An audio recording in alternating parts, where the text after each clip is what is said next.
Hi everyone, welcome to civils decode.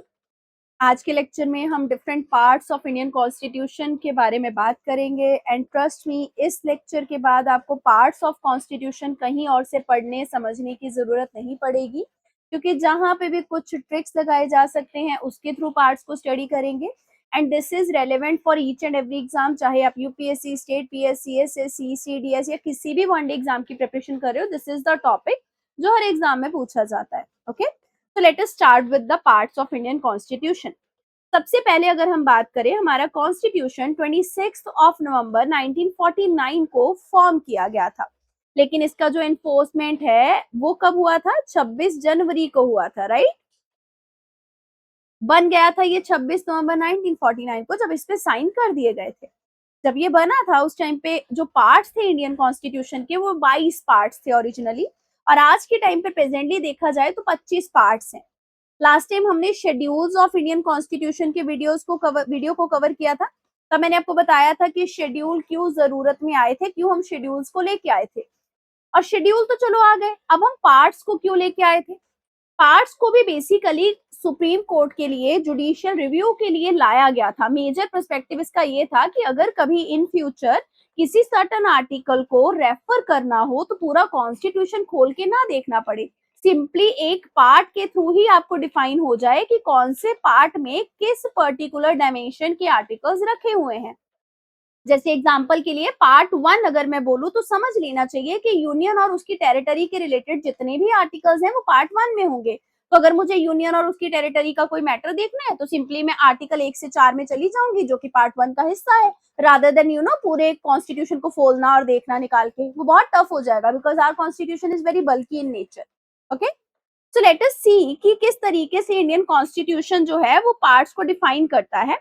हमारा constitution एक written document है, it is a supreme law of land, ठीक है। और ड्राफ्ट कमेटी बनाई गई थी कॉन्स्टिट्यूशन बनाने के लिए कॉन्स्टिट्यूएंट असेंबली के अंदर, जिसको कि डॉक्टर बी आर अम्बेडकर ने हेड किया था। इसके अलावा leaders like Jawaharlal Nehru, Rajendra Prasad, they all were involve जब आपका कॉन्स्टिट्यूशन बना था और पार्ट्स बनाए गए थे।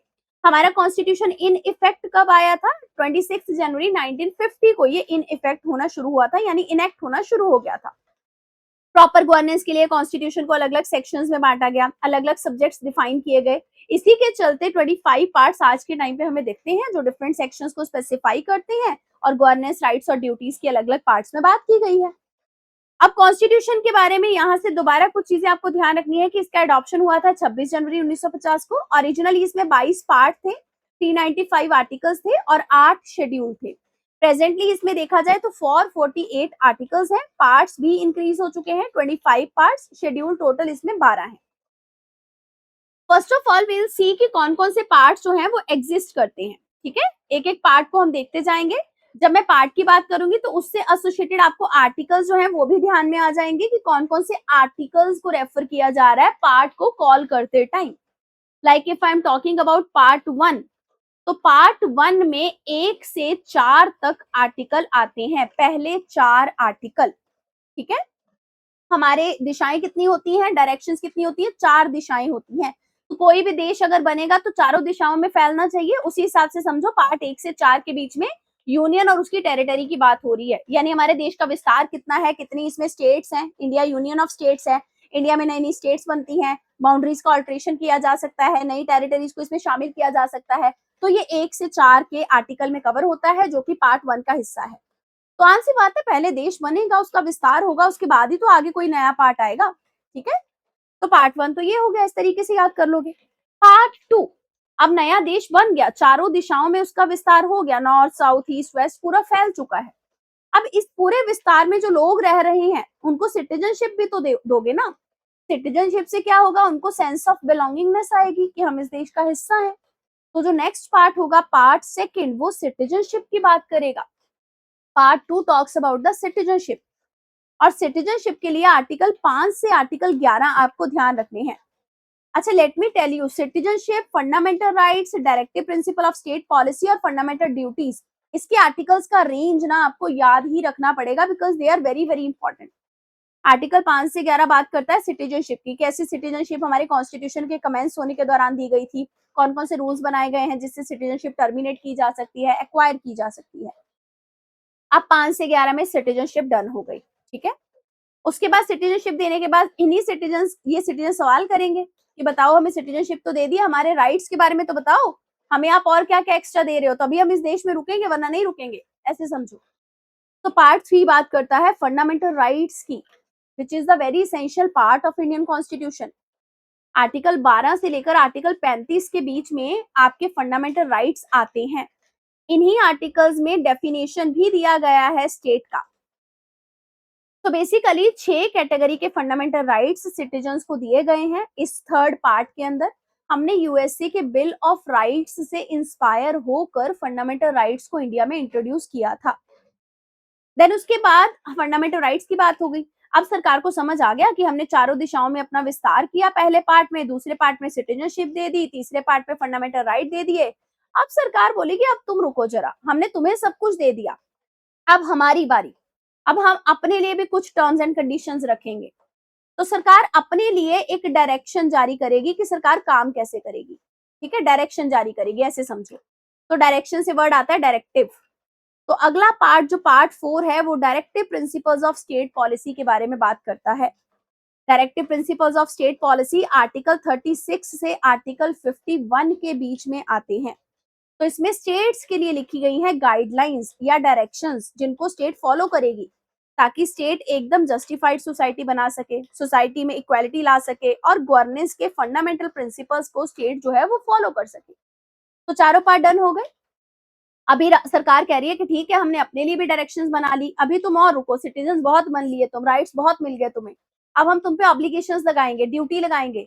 हम तो अपना काम करेंगे चलो डायरेक्शन लेने के बाद, लेकिन तुम भी तो कुछ करोगे, तो तुम्हारी भी कुछ ड्यूटीज बनती है। तो फंडामेंटल ड्यूटीज आपकी लाई गई। फंडामेंटल ड्यूटीज पार्ट 4A में है। अब 4A में क्यों है, 4 क्यों नहीं है?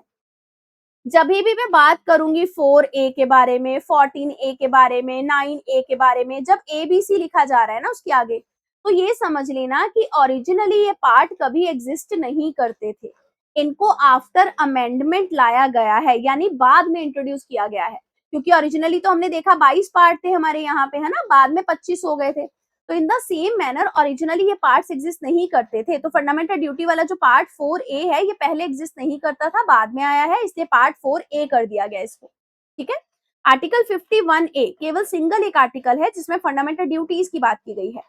Total there are 11 duties, citizens के लिए 11 ड्यूटीज लिखी गई हैं। 42nd कॉन्स्टिट्यूशनल अमेंडमेंट एक्ट आया था 1976 में, उस अमेंडमेंट के तहत फंडामेंटल ड्यूटीज को मेंशन किया गया है। अच्छा, इसमें आपके लिए क्वेश्चन है कि 11th ड्यूटी जो आपकी इंट्रोड्यूस की गई है उसके लिए कौन सा अमेंडमेंट लाया गया था, कौन सा अमेंडमेंट कॉन्स्टिट्यूशन वाला आया था, क्या 42nd था या कोई और था? तो स्वर्ण सिंह कमेटी ने रिकमेंड किया था फंडामेंटल ड्यूटीज होनी चाहिए। दरअसल ये वो पीरियड था जब इमरजेंसी लगी थी 1976 के आसपास के दौर को अगर आप समझोगे तो ना, उस टाइम पे सिटीजन्स को रिस्पॉन्सिबल बनाने के लिए फंडामेंटल ड्यूटीज को ला दिया गया। ओके, चलो जी, अब बात क्लियर हो गई। उसके बाद पार्ट 5 आएगा, ठीक है। अब यहाँ तक पार्ट 4A तक हमने क्या कर लिया, हमने देखा कि हमारी स्टेट सेटअप हो गई है, चारों दिशाओं में सिटीजनशिप मिल चुकी है, फंडामेंटल राइट्स मिल चुके हैं, directive principle of state policy मिल चुकी है और फंडामेंटल ड्यूटीज भी हो चुकी है। अब काम आता है इन सरकार को चलाने का कि ये चलाई कैसे जाएगी, ठीक है। तो चलाने के लिए क्या सेटअप करना पड़ेगा, यूनियन गवर्नमेंट सेटअप करनी पड़ेगी, चलाने के लिए स्टेट गवर्नमेंट सेटअप करनी पड़ेगी, चलाने के लिए लोकल गवर्नमेंट सेटअप करनी पड़ेगी, पंचायत, म्यूनिसिपैलिटीज। तो आगे वाले जो पार्ट्स है ना वो कुछ इन्हीं चीजों से डील करेंगे, ऐसे थोड़ा सा याद करेंगे, ठीक है। तो पार्ट 5 जो है वो बात करेगा यूनियन के बारे में, the union government. Similarly part 6 किसकी बात करेगा, स्टेट्स के बारे में। स्टेट्स होनी चाहिए कि नहीं होनी चाहिए, होनी चाहिए ना। और हमें पता है हमारे इंडिया के अंदर यूनियन एग्जिस्ट करता है, स्टेट्स एग्जिस्ट करती है और यूनियन टेरिटरीज भी एग्जिस्ट करती हैं। तो जो आपका पार्ट 8 है, पार्ट 8 बात करता है किस चीज की, बात करता है यूनियन टेरिटरीज की। Now you will say ma'am part 8 तो आ गया, पार्ट 7 कहाँ पे है? पार्ट 7 हमने डिलीट कर दिया था, ठीक है। तो we will see in the sequence. Part 5 बात करता है यूनियन की, ठीक है। कैसे याद करोगे, 5 को ऐसे लिख रहे हैं, यू और वी सेम सेम होता है, यू और वी एक साथ होता है हमेशा, है ना। तो वी माने यू, साथ में यू से यूनियन, ऐसे याद कर लो। तो आर्टिकल 52 से 151 के बीच में यूनियन से रिलेटेड आर्टिकल्स आते हैं कि यूनियन गवर्नमेंट कैसी होगी। यूनियन गवर्नमेंट में एग्जीक्यूटिव कैसे होंगे, प्रेसिडेंट होंगे, प्राइम मिनिस्टर होंगे, काउंसिल ऑफ मिनिस्टर होगी, पार्लियामेंट होगी, जुडिशरी होगी, ये सब इसी में आता है। आर्टिकल्स को कैसे याद रखोगे? तो आर्टिकल 52 ध्यान रख लेना है, फंडामेंटल ड्यूटी से अगला आर्टिकल है 52, ठीक है। अब 52 के आगे क्या लगा दो, 1 लगा दो, तो 152 बन गया, एक माइनस कर दो, 151 बन गया, ऐसे याद कर लो, ठीक है। तो part 5 talks about the union. Part 6 बात करता है स्टेट्स के बारे में। सिमिलरली स्टेट का राज्य कैसा चलेगा, है ना, स्टेट गवर्नमेंट कैसे चलेगी, उसमें गवर्नर्स होंगे, स्टेट लेजिस्लेचर होगा, हाई कोर्ट होगा, ये सब रहेगा। तो आर्टिकल 153 से लेकर आर्टिकल 237 इनके बीच में आपकी स्टेट्स कैसे मॉनिटर करेंगी, स्टेट्स में क्या क्या रहेगा, ये सारी चीजों की बात की गई है। अब यहाँ पे ध्यान रखना है, स्टेट्स के लिए आर्टिकल 152 यहाँ पे नहीं है, उसको हटा दिया गया था। तो आर्टिकल 153 से ही सीधी चीजें जो है वो शुरू होती हैं और 237 तक जाती हैं, ठीक है। पार्ट 7 को मैंने जैसा बोला डिलीट कर दिया गया था। Do not create the confusion between part 7 and schedule 7। Parts अलग है, शेड्यूल अलग है, ठीक है। तो पार्ट 7 किस चीज की बात करता था? पार्ट 7 बात करता था कि पार्ट बी के जो राज्य हुआ करते थे, दरअसल आजादी के बाद की बात है ये, ठीक है, जब हमारे part A, part B, part C, 3 तरीके की कैटेगरी में राज्य हुआ करते थे। तो पार्ट बी के बारे में ये पार्ट बात करता था। क्योंकि अब पार्ट बी के स्टेट्स एग्जिस्ट नहीं करते, तो हमने पार्ट 7 को हटा दिया है, ठीक है। Now coming to the union territories. Part 8 बात किस चीज की करेगा? यूनियन टेरिटरी की, है ना। तो पार्ट 8 यूनियन टेरिटरी की जो बात करता है वो आर्टिकल 239 से 242 के बीच में। यूनियन छोटे छोटे होते हैं, यूनियन टेरिटरी तो 3 ही आर्टिकल में बात खत्म हो जाती है। इसमें बात की गई है कि यूनियन टेरिटरीज को प्रेसिडेंट कैसे एडमिनिस्टर करेंगे और किस तरीके से एडमिनिस्ट्रेटर्स को अपॉइंट किया जाएगा यूनियन टेरिटरीज की मॉनिटरिंग के लिए। अब बात यूनियन टेरिटरीज की होगी, उसके बाद किस चीज को देखेंगे हम? लोकल गवर्नमेंट को। लोकल गवर्नमेंट में सबसे पहले पंचायत आती है, फिर म्यूनिसिपैलिटीज आती हैं, फिर कोऑपरेटिव सोसाइटीज आती हैं, ठीक है। तो अगले वाले पार्ट्स इन्हीं चीज के बारे में बात करेंगे। बट द पॉइंट इज, हमारे यहाँ पे कभी भी पंचायत, म्यूनिसिपैलिटी और कोऑपरेटिव सोसाइटीज जो है, इनको कॉन्स्टिट्यूशनल स्टेटस डायरेक्टली नहीं मिला था सीधा सीधा। यानी कॉन्स्टिट्यूशनल अमेंडमेंट के तहत सीधे सीधे कोई आर्टिकल ऐसे नहीं थे जो पंचायत और म्यूनिसिपैलिटीज की सीधी सीधी बात करते हो। तो हम लोग 73rd अमेंडमेंट लेके आते हैं 1992 को। उसके चलते हम लोग पंचायत को लोकल सेल्फ गवर्नमेंट के लिए कॉन्स्टिट्यूशनल स्टेटस दे देते हैं। मतलब ये बाद में आई है चीज, है ना, ध्यान रखना है। तो बाद में आई चीज के साथ क्या लगता है? ए बी सी ये लगता है। सबसे पहले तो हमने पार्ट 9 जो है उसको सीधा सीधा पंचायत का पार्ट बना दिया। यानी पार्ट 9 जो है वो पंचायत के बारे में बात करता है कि पंचायती राज सिस्टम कैसा होगा, एस्टेब्लिशमेंट कैसा हुआ था इसका, या इसको कॉन्स्टिट्यूशनल दर्जा कब मिला था? 73rd अमेंडमेंट एक्ट के तहत मिला था। Local self government rural level पे, गांव के लेवल पे कैसे चलेगी, ये पार्ट उसी की बात करता है। इसके आर्टिकल कौन से हैं? आर्टिकल 243 से लेकर 243 ओ। अब ये ओ क्यों है यहाँ पे? जैसा मैंने बताया, जब हम नई नई चीजें ऐड करते हैं एग्जिस्टिंग चीजों में, तो ए बी सी ये सारी चीजें लगाते हैं। तो एक ही आर्टिकल पे हमें सब कुछ बनाना था, पंचायत, म्यूनिसिपैलिटी, कोऑपरेटिव सोसाइटी, तो हमने उसके आगे ओ पी ये सारी चीजें लगानी शुरू कर दी। आर्टिकल सेम है 243, 243, 243, लेकिन आगे अल्फाबेट लगा दिए, ठीक है, ताकि थोड़ा सा फंक्शन डिफरेंशिएट हो सके। तो आर्टिकल 243 से लेकर 243 ओ बात करता है पंचायत के बारे में। सिमिलरली पार्ट 9A, पंचायत के बाद आएंगे म्यूनिसिपैलिटी। पहले गांव में रहते हैं, फिर शहरों में जाते हैं, तो म्यूनिसिपैलिटी बाद में आएगा। ये आर्टिकल 243P से लेकर 243ZZ तक बात करता है। इसमें लोकल बॉडीज यानी अर्बन लोकल बॉडीज को कॉन्स्टिट्यूशनल दर्जा दिया गया, उनके फंक्शंस की बात की गई है, उनकी पावर्स और रिस्पॉन्सिबिलिटीज की बात की गई है। जैसे पंचायती राज सिस्टम को कॉन्स्टिट्यूशनल स्टेटस देने के लिए 73rd अमेंडमेंट आया था, इसी तरीके से शहरी लोकल बॉडीज को कॉन्स्टिट्यूशनल दर्जा देने के लिए 74th अमेंडमेंट एक्ट आया था। उसके बाद पार्ट 9B आता है। पार्ट 9B कोऑपरेटिव सोसाइटीज की बात करता है। देखो, आपने अमूल के बारे में सुना होगा। अमूल बहुत फेमस एक कोऑपरेटिव ब्रांड है, ठीक है, जहां पे मिल्क जो है फार्मर्स से लेकर फिर उसको पोर किया जाता है एक जगह पे, पैकेट में पैक करके फिर शहरों में भेजा जाता है ना, इसको कोऑपरेशंस बोलते हैं। तो ये जो कोऑपरेटिव सोसाइटी है, शहरों और गांव दोनों जगह पे एग्जिस्ट करती हैं, इसलिए कोऑपरेटिव सोसाइटीज भी आपकी बाद में इंट्रोड्यूस की गई थी कॉन्स्टिट्यूशनल स्टेटस पे। इसके लिए 97th अमेंडमेंट एक्ट आया था 2011 वाला, जो कोऑपरेटिव सोसाइटीज की बात कर रहा था।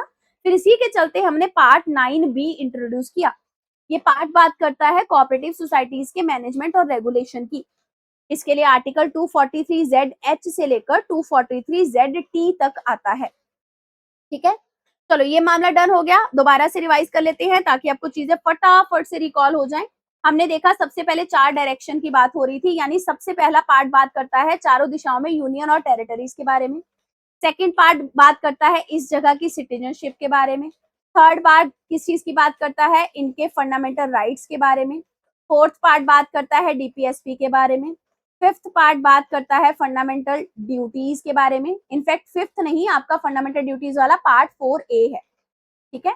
उसके बाद फिफ्थ पार्ट आगे क्या करना है, ये सारा कुछ सेटअप कर दिया है ना, ड्यूटीज भी हो गई। फिर उसके बाद बात करनी है यूनियन की, तो पार्ट फिफ्थ किसकी बात करेगा, यूनियन के बारे में। पार्ट 6 बात करेगा स्टेट्स के बारे में। पार्ट 7 को डिलीट कर दिया गया है, 7वां पार्ट नहीं एग्जिस्ट करता। पार्ट 8 बात करता है यूनियन टेरिटरीज के बारे में। पार्ट 9 जो है वो बात करता है पंचायत की। 9A वाला बात करता है म्यूनिसिपैलिटीज की। 9B वाला बात करता है कोऑपरेटिव सोसाइटीज की। आई होप यहाँ तक के पार्ट्स में कोई कंफ्यूजन नहीं होना चाहिए कि ये पार्ट्स करते क्या हैं। बहुत आसानी से हमने इसको समझ लिया है, ठीक है। चलो ये मामला डन हो गया, पार्ट 9B तक क्लियर है। अब पार्ट 10वें पे आएंगे, आगे किस चीज की बात करेंगे। जब आपने यूनियन टेरिटरी की बात करी, पंचायत की बात करी, म्यूनिसिपैलिटी सबकी बात कर दी, लेकिन उनकी क्या बात करोगे जो शेड्यूल्ड ट्राइब्स वाले हैं। ट्राइब्स वाले तो अलग तरीके से रहते हैं ना, उनके लिए अलग कुछ पार्ट होना चाहिए कि नहीं होना चाहिए। तो अगला जो पार्ट है आपका पार्ट 10, वो बात करता है शेड्यूल्ड और ट्राइबल एरियाज की, ठीक है। शेड्यूल वालों को थोड़े ना छोड़ दोगे, ट्राइबल एरियाज को थोड़े ना छोड़ दोगे। तो part 10 talks about the scheduled and tribal areas, ठीक है। इसमें जो भी आपके 5th शेड्यूल और 6th शेड्यूल के एरियाज आते हैं, जो हमने शेड्यूल्स में कवर किया था शेड्यूल वाले लेक्चर में, उनके एडमिनिस्ट्रेशन की बात होती है इस पार्ट में। इस पार्ट के लिए आर्टिकल 244 और 244A इंट्रोड्यूस किया गया, ठीक है। उसके बाद चलो ये सारा मामला डन हो गया। अब सारी चीजें सेटल कर दी, यूनियन बना दिया, स्टेट बना दिया, लोकल गवर्नमेंट बना दिया, ट्राइबल एरिया बना दिए। अब इनका आपस में कोऑपरेशन भी तो करवाओगे, इनके आपस में रिलेशनशिप भी तो देखने हैं कि ऐसे एक दूसरे के साथ इनके संबंध कैसे हैं। तो अगला जो पार्ट है पार्ट 11, 11, एक और एक 11 होते हैं, तो यहाँ पे यूनियन और स्टेट मिलेंगे, relation between the union and state. Part 11 जो है वो आर्टिकल 245 से 263 तक है। ये बात करता है यूनियन और स्टेट के बीच में एक और एक 11 कैसे होंगे, कैसे मिलेंगे, इनके बीच में लेजिस्लेटिव रिलेशन कैसा है, एडमिनिस्ट्रेटिव रिलेशन कैसा है, फाइनेंशियल रिलेशन कैसा है, ये सब बातें होंगी। उसके बाद आ जाओ पार्ट 12 पे। पार्ट 12 बात करेगा फाइनेंस के बारे में, प्रॉपर्टी के बारे में, कॉन्ट्रैक्ट के बारे में। मतलब अब रिलेशनशिप एस्टेब्लिश हो गया दोनों के बीच में, एक और 11 हो गए, भाई भाई बन गए दोनों। लेकिन भाई भाइयों में झगड़े भी होते हैं पैसे को लेके, है ना। तो फाइनेंस, प्रॉपर्टी, ये सारी चीजों को कैसे सेटल करना है, अगला पार्ट उसी चीज की बात करता है। प्रॉब्लम आने से पहले ही सॉल्यूशन दे दिया अगले पार्ट में। पार्ट 12 बात करता है फाइनेंस प्रॉपर्टी की, आर्टिकल 264 से 300A तक। इसमें बात होती है कि गवर्नमेंट के जो भी रिवेन्यूज हैं उनका डिस्ट्रीब्यूशन कैसे होगा, प्रॉपर्टी राइट्स क्या होंगे, लीगल स्वीट्स कैसे होंगे गवर्नमेंट के, बोरिंग पावर क्या है गवर्नमेंट की, ये सारी बातें यहाँ पे होती है। डन हो गया मामला, ठीक है। उसके बाद पार्ट 13 की बात करते हैं, पार्ट 13। पार्ट 13 ना बात करता है कॉमर्स के बारे में, व्यापार के बारे में। इसके लिए मैं आपको एक स्टोरी बताती हूँ। गुरु नानक देव जी जो हैं, उन्होंने उनको उनके फादर ने एक बार मतलब कुछ रुपए दिए थे और बोला था कुछ व्यापार करना है, सामान ले आओ, ये सारी चीजें शुरू कर लो। गुरु नानक देव जी ने उस चीज से व्यापार नहीं किया, उस चीज से उन्होंने खाना खिला दिया साधुओं को। उसके बाद गुरु नानक देव जी एक दुकान पे काम करने लगे। वहां पे वो 13-13 करके सौदा जो था, सामान जो था वो बेच देते थे। मतलब वाहे गुरु के परमात्मा के नाम पे सामान डिस्ट्रीब्यूट कर देते थे नीडफुल लोगों को। 13-13 करना, 13-13 माने सब कुछ 13-13 है। किसका 13-13? भगवान का है सब कुछ, है ना। तो 13 पार्ट को यहाँ ऐसे याद करोगे आप। पार्ट 13 माने कॉमर्स, ट्रेड, क्योंकि गुरु नानक देव जी ट्रेड के लिए गए थे, ट्रेड, कॉमर्स एंड इंटरकोर्स। तो पार्ट 13 आर्टिकल 301 से 307 के बीच में आता है। इसमें ट्रेड और कॉमर्स कैसे इंडिया में फ्लो करेगा, कैसे उसमें फ्रीडम है, ये सारी चीजों की बात की गई है।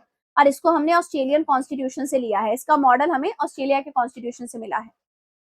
चलो ये सारी बातें अब डन हो गई। अब मुझे लगता है कोई दिक्कत यहाँ तक नहीं होनी चाहिए। हमने रिलेशन देख लिया, एक और एक 11, फिर दोनों में झगड़े होने थे फाइनेंस को लेके, वो देख लिया अगले पार्ट में। फिर गुरु नानक देव जी का व्यापार वाला जो स्टोरी था वो देख लिया। पार्ट 13 माने व्यापार की बात हो रही है, ठीक है। सो उसके बाद पार्ट, ये सारी चीजें हो गई। पार्ट 14 की बात करेंगे, पार्ट 14। अब ये सारे काम जो करने हैं, फाइनेंस करना है, ट्रेड करना है, इन सब के लिए कंडीशंस, इन सब के लिए एम्प्लॉइज भी तो चाहिए, है ना, कि नहीं चाहिए। तो पार्ट 14 जो है वो बात करता है सर्विसेज के बारे में, कि यूनियन और स्टेट के अंदर कौन कौन सी सर्विसेज आती हैं जिसकी आप तैयारी करते हो, आईएएस, आईपीएस, स्टेट पीएससी, जो एसएससी की इनफेक्ट करते हो। तो यूनियन और स्टेट्स के अंदर जो भी सर्विसेज आती हैं, पब्लिक सर्विस कमीशन खास करके यूपीएससी और स्टेट पीएससी, इसकी रिक्रूटमेंट, इसकी कंडीशन ऑफ सर्विस, ये सब आपको पार्ट 14 में डिफाइन किए गए हैं।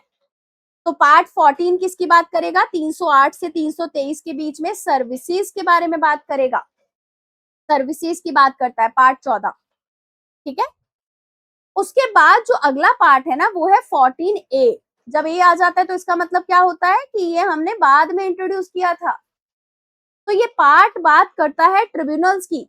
आपने जिनको जॉब पे रखा, अगर उनका आपसे झगड़ा हो गया तो क्या करोगे? उनके लिए आपने ट्रिब्यूनल्स बना दिए झगड़ा सॉल्व करने के लिए। तो पार्ट 14A आर्टिकल 323A और 323B में ही सिमट जाता है। इसमें बात की गई है एडमिनिस्ट्रेटिव ट्रिब्यूनल्स की और बाकी ट्रिब्यूनल्स की, ताकि जस्टिस जो है वो स्पीडी मैनर में दिया जा सके। और इस पार्ट को 42nd अमेंडमेंट एक्ट 1976 के अंडर इंट्रोड्यूस किया गया था। This was the new part which was added, ठीक है। अब ट्रिब्यूनल्स की बात हो गई है, डन हो गया मामला, ठीक है, झगड़ा वगड़ा सब सॉल्व हो गया। फिर पार्ट 15 पे आ जाते हैं। पार्ट 15, पार्ट 15 इलेक्शंस के बारे में बात करता है, ठीक है। अब देखो, इलेक्शंस तो कंडक्ट करोगे ना, मतलब झगड़ा वगड़ा सब सॉल्व हो गया, सर्विसेज डिफाइन हो गई हैं, ये सारी चीजें झगड़े को सॉल्व करने के लिए व्यापार, फाइनेंस, प्रॉपर्टी सब कुछ मैनेज हो गया। पर ये सारी चीजें ट्रांसपेरेंसी के साथ हो सके, इसमें कोई घपला ना हो, इसके लिए रेगुलर इलेक्शन तो करवाने पड़ेंगे ना? नहीं करवाने पड़ेंगे? बताओ, करवाने पड़ेंगे। तो पार्ट 15 जो है वो इलेक्शंस के बारे में बात करता है, ठीक है। तो आर्टिकल 324 से 329A के बीच में पार्ट 15 आता है, जो इलेक्शंस कैसे कंडक्ट होंगे, इलेक्शन कमीशन ऑफ इंडिया की क्या पावर है, इन सब के बारे में बातें करता है। तो part 15 talks about the election, चुनाव, ठीक है। चलो, उसके बाद वापस आ जाओ इस तरफ में, पार्ट 16। अब ये कैसे याद करोगे सारे पार्ट्स को, आगे ध्यान रखना। इलेक्शंस कंडक्ट हो गए हैं आपके, इलेक्शंस कंडक्ट होने के बाद ये जजमेंट आया कि जो आपकी स्पेशल कुछ क्लासेस हैं, एससी, एसटी, ओबीसी, इन सब का खास ध्यान नहीं रखा जा रहा। तो इलेक्शन के बाद ये बोला गया कि एक काम करो, इनको रिजर्वेशन दे दो, इनके साथ न्याय करो। इलेक्शन के बाद ये मामला समझ आया। तो अगला पार्ट, इलेक्शन तुरंत करने के बाद जस्टिस करेगा, और पार्ट 16 जस्टिस करने के लिए क्या करेगा? सर्टन क्लासेस को स्पेशल प्रोविजन यानी रिजर्वेशन दे देगा। तो पार्ट 16 बात करता है एससी, एसटी, एंग्लो इंडियंस और उनकी रिजर्वेशन ऑफ सीट्स के बारे में, ठीक है। यहाँ पे ओबीसी को मैंने एज एन एग्जांपल दिया था, पर पार्ट 16 जो है उसमें ओबीसी की बात बाद में हुई थी, पहले के लिए ये पार्ट जो है एससी, एसटी को प्रेफरेंस देता था। अब ये बात हो गई। अब ये एससी, एसटी वाले बोलेंगे कि हमारी जो लैंग्वेजेस हैं, ऑफिशियल लैंग्वेज, हमारी मदर टंग, इन भाषाओं का भी ख्याल रखो। तो अगला वाला पार्ट तुरंत उनकी भाषा का ख्याल रखेगा, ठीक है। पार्ट 17, पार्ट 17 बात करता है ऑफिशियल लैंग्वेज की। इसमें बात की गई है कि हिंदी देवनागरी स्क्रिप्ट में अगर लिखी गई है तो वो हमारी ऑफिशियल लैंग्वेज है। Remember, India do have the official language, लेकिन हमारी कोई भी नेशनल लैंग्वेज नहीं है, ये ध्यान रखना है, ठीक है। इसके अलावा रीजनल लैंग्वेज की डेवलपमेंट करनी है, इंग्लिश का यूज कर सकते हैं जब तक डेवलपमेंट नहीं होता। ये सारी बातें पार्ट 17 में की गई हैं।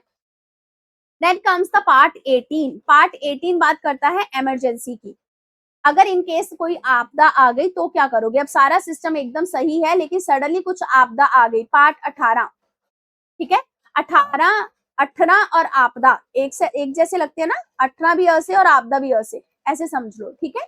तो पार्ट 18 बात करता है आपदा की यानी इमरजेंसी की। इमरजेंसी का सेपरेट हमने लेक्चर अपलोड किया था, देखा था, क्योंकि 50 इयर्स हुए थे नेशनल इमरजेंसी के, उस वीडियो को आप देख सकते हो, चैनल पे ही है। तो पार्ट 18 जो है आर्टिकल 352 से 360 के बीच में कवरेज देता है। इसमें national emergency, president rule, financial emergency की बात की गई है, ठीक है। अब सारे मामले डन हो गए, समझ लग गया कि चलो सारे पार्ट सिमट गए हैं। अब पता लगा कि कुछ थोड़ा बहुत बचा हुआ हो तो उसको अगले पार्ट में डाल देते हैं, पार्ट 19 के अंदर, माने मिसलेनियस वाला पार्ट, पार्ट 19 मिसलेनियस। इसमें बात की गई है प्रेसिडेंट और गवर्नर जो है उनका प्रोटेक्शन कैसे रखना है, कॉन्स्टिट्यूशन की इंटरप्रिटेशन क्या है, प्रीवी पर्सेस क्या है। पहले ना प्रिंसली स्टेट्स जो होते थे उनको यहाँ पे शामिल करना था हमारे देश के अंदर, क्योंकि इंडिया पाकिस्तान डिवाइड हो रहा था। तो प्रिंसली स्टेट्स में से कुछ को ना प्रीवी पर्स दिया गया था, यानी एक माने कि चलो कि मंथली कुछ अलाउंस पेंशन दिया जाता था, उसको प्रीवी पर्स बोलते थे। ये मिसलेनियस वाले में इसी की बात हुई है। आर्टिकल 361 से 367 तक ये पार्ट बात करता है, ठीक है। पार्ट 19, उसके बाद पार्ट 20। पार्ट 20 किस चीज की बात करेगा? ये बात करेगा कॉन्स्टिट्यूशन के अमेंडमेंट के बारे में, आर्टिकल 368, इसमें एक ही आर्टिकल है, दिस इज वेरी इंपॉर्टेंट, ये प्रीवियस ईयर में क्वेश्चन पूछा भी जा चुका है, यूपीएससी ने इसको पूछा है, स्टेट पीएससी में भी आया है, एसएससी में भी देखा जा सकता है, ठीक है। सो बेसिकली ये कॉन्स्टिट्यूशनल अमेंडमेंट के प्रोसीजर्स के बारे में बात करेगा कि कैसे अमेंडमेंट हो सकता है। हमारे यहाँ कॉन्स्टिट्यूशनल अमेंडमेंट करने का प्रोसीजर फ्लेक्सिबल है, लेकिन थोड़ा सा सख्त भी है, कहीं कहीं स्पेशल मेजोरिटी की जरूरत पड़ती है, स्टेट्स के परमिशन की भी जरूरत पड़ती है, ठीक है।